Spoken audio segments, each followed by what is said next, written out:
Close your eyes and envision your favorite scenes in your favorite show.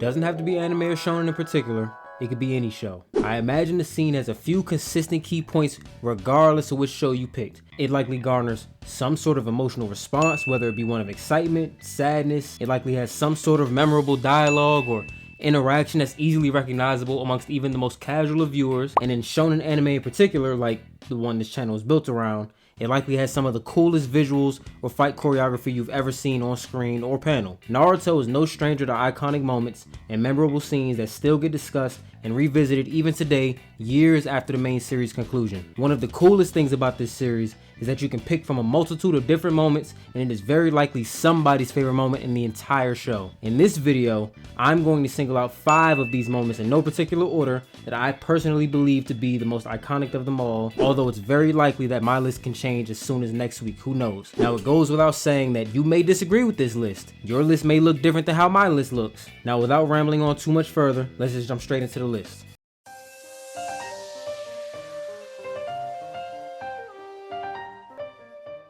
Now I couldn't decide which of these 2 fights I wanted to put on this list, and I'm kind of cheating here by putting a 2-on-1, but I just have to put a 2-on-1 here.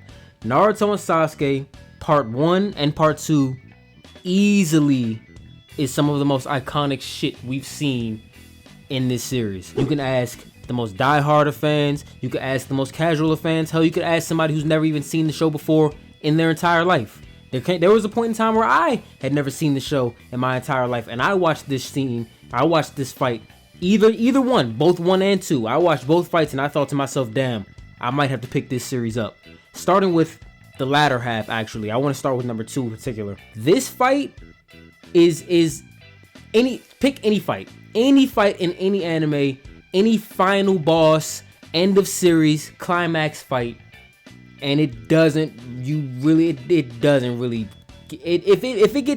it comes close to this series, it doesn't get better than this fight. It may come close, it may be on par, it doesn't get better than this fight. I mean, I'm talking the choreography, the stakes, the context surrounding the fight, the fan service, the skill set, the visuals, just the lack of music throughout the fight. When they first start clashing, it's just all you hear is just the impact of it's just everything about it was so great. The cool looking perfect Susanoo after Sasuke absorbed all the Biju chakra. The 3-headed Kurama avatar that Naruto uses. When Sasuke breaks the silence of the fight by saying Inferno style after he pulls in Naruto with universal pull. Like, it's just everything about it was just so perfect.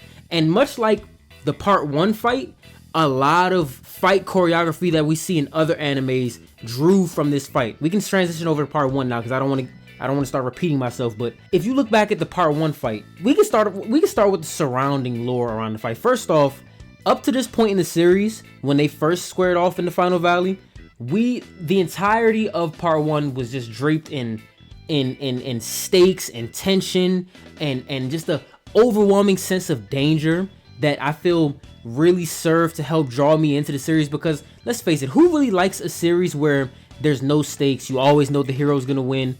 This fight, if you're just now consuming the series and you don't know what's going to happen, it really feels like if Naruto fails here, a lot of bad things are going to happen. It sets such a dark precedent. And now in your mind, you may be thinking, oh, Naruto's the main character, he can't lose. But then you watch Sasuke walk out of that village after looking over Naruto's head, rain falling. Like, it's just, the scene is perfect. Watching Sasuke walk out of the village, I mean, your heart just drops. Everything's perfect. But getting on to the fight itself, I mean, bro, like I said, much like the part 2 fight, a lot of different anime drew inspiration from this fight as far as the choreography is concerned.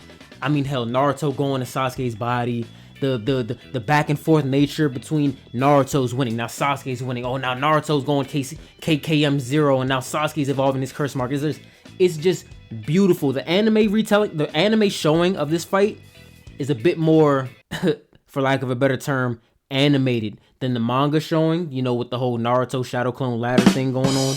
But I mean, the results of that part 1 fight set the stage for literally the entirety of Shippuden.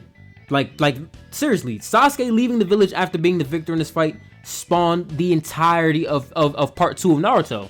The second fight serving as the climax, the build up throughout the entirety of the show, Sasuke going through these multiple character arcs, Naruto developing his strength and learning from mentors, losing comrades, having his ninja way tested and he never wavers, Sasuke being the last. It's just all so poetic, and it's a perfect ending to a near perfect series.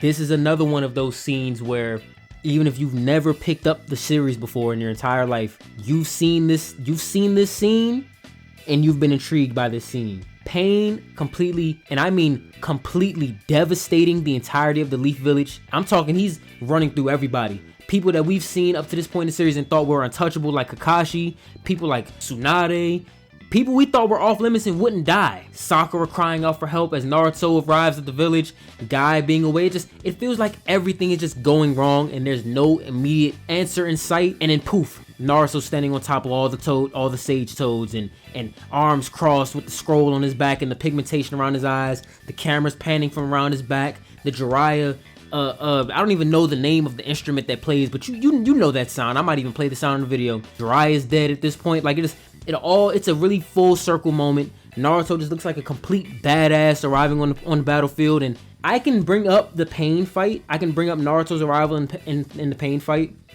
and the same picture will pop in everyone's head. If I were to be ordering the moments on this list, I'd say this is no lower than number 2, because I do have another entry on this list that I believe will probably be number 1 for a lot of people.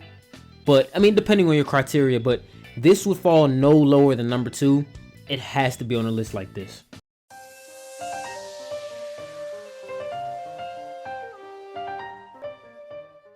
Now, I was going through a lot of moments in my head when I was, thinking about how I would structure this video and what moments I would feature in this video.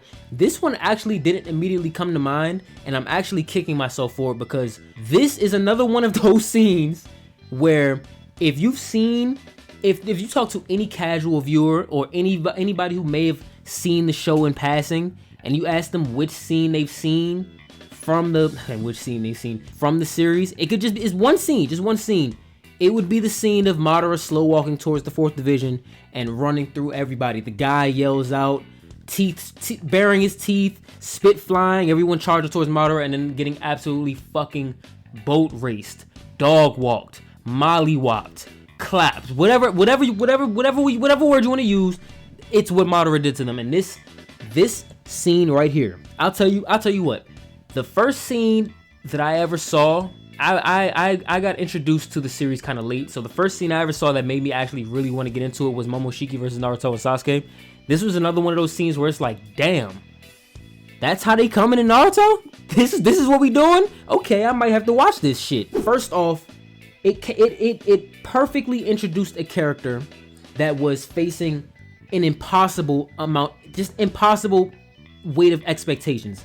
The build up leading to Madara, you could talk about real lifetime, the amount of years and years and years and years of build up that Kishimoto and the staff took to building this character's arrival, or even in universe, just the lore surrounding it, the amount of times his name was mentioned, the statue in the final valley at the end, the fact that his name alone incited a fucking war. For this to be his first showing on screen, and that's not a part of a flashback, he had to do something that was like, it's like LeBron entering the NBA, right? Like, just, you're this high school kid, you're living up to insane, impossible, insurmountable expectations, and you still outdid yourself. It was impossible for Madara to come on screen and meet the burden that was placed on his shoulders by the years and years and years of real lifetime buildup that was set upon him, and he still managed to exceed expectations, and he did it running through a bunch of nameless ninja. Now, granted, Naruto and Tamari and Inoki was a part of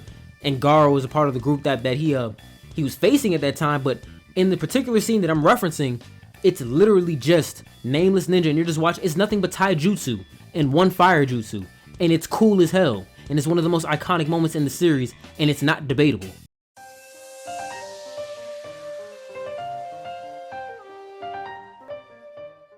Now, remember when I was talking about the Naruto arrival against Pain, where I said that I had another entry on the list that would be rivaling that moment for number 1? This is it.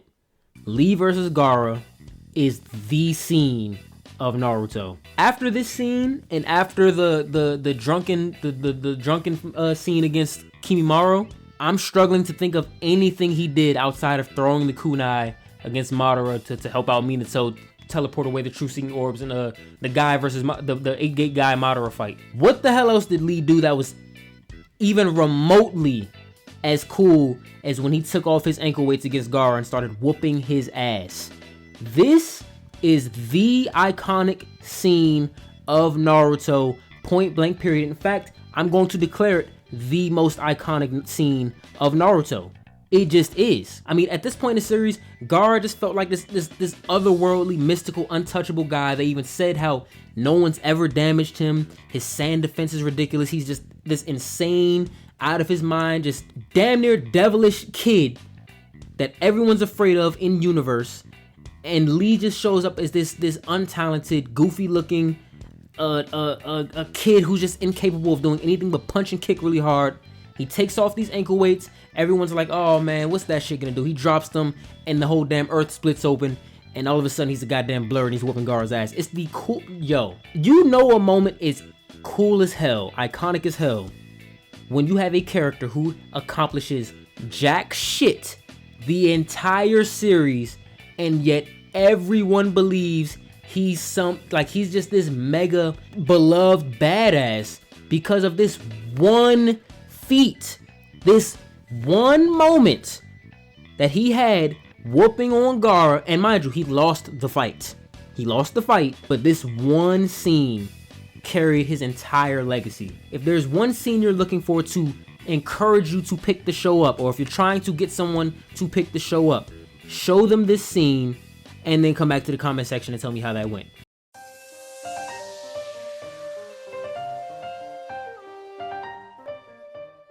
I'll end the video off on a somewhat somber, but I mean, it's a manga, so like we'll be fine. I'm gonna end the video off with Jiraiya's death. Yes, it was a very sad scene, and it was very effective. It was perfectly done, and we didn't foresee it. When he walked into the Rain Village and he was met with okay. You didn't think Jiraiya was gonna die. We had no clue Jiraiya was gonna die. We did feel a sense of danger, and we did have that sneaking suspicion. But at this point in the series, Kishimoto had done two things. Either A, he didn't kill him, and I mean characters in general, he didn't kill the good guy, or B, he had another way of the good guy coming back after they were killed. I'm looking at Gaara and Chio and that first arc. We know the moments during the series with which Kishimoto has undone death or completely avoided it to begin with. This scene, and especially the aftermath of it, what it did to Naruto, what it did to Tsunade, it spawned another moment on this list, the Naruto arrival. This scene, it was extremely effective. It was extremely emotional. It hit home. If you watched up to this point in the series, it is impossible for you to have not established some sort of attachment or connection to the main characters of the series, because who watches a show this deep into the series without caring about what the hell happens to the characters inside the show? So seeing Jiraiya die was just, like I said, it garnered an extreme emotional response. It made you wonder who's next. It made you wonder how such and such would be affected. It made you wonder who, this pain guy is really something, because mind you, Jiraiya didn't even fight the full 6 paths of pain. The minute the full 6 paths of pain showed up, he died. That's just what it was. So now you're thinking, if someone as powerful as Jiraiya falls, who's off limits? Who the hell do they have left? He's one of the most, if not the most powerful member of the Leaf Village. Who's gonna deal with this guy? Pain just felt like this otherworldly, just godlike, untouchable, unbeatable specimen, and Jiraiya was just this another one of those untouchable, lovable, one of those characters who just doesn't seem like he's gonna die. The minute he dies, all hell breaks loose. Pandora's box is open. All bets are off. Anything's possible. But for what all its warts, all the negativity that was surrounding the moment, I have to admit, its effectiveness was top notch, and it absolutely generated one of the most iconic moments in Naruto. And with that being said, that's my list. Let me know down in the comment section what your list is. If you agree with my list, if you completely disagree with my list and you hate it and you would completely change it around, I want to know it all. Positive, negative, it doesn't matter. Let me know in the comment section. Like the video if you enjoyed. Subscribe if you're new and if you want to see more. Until next time, I'll see you then.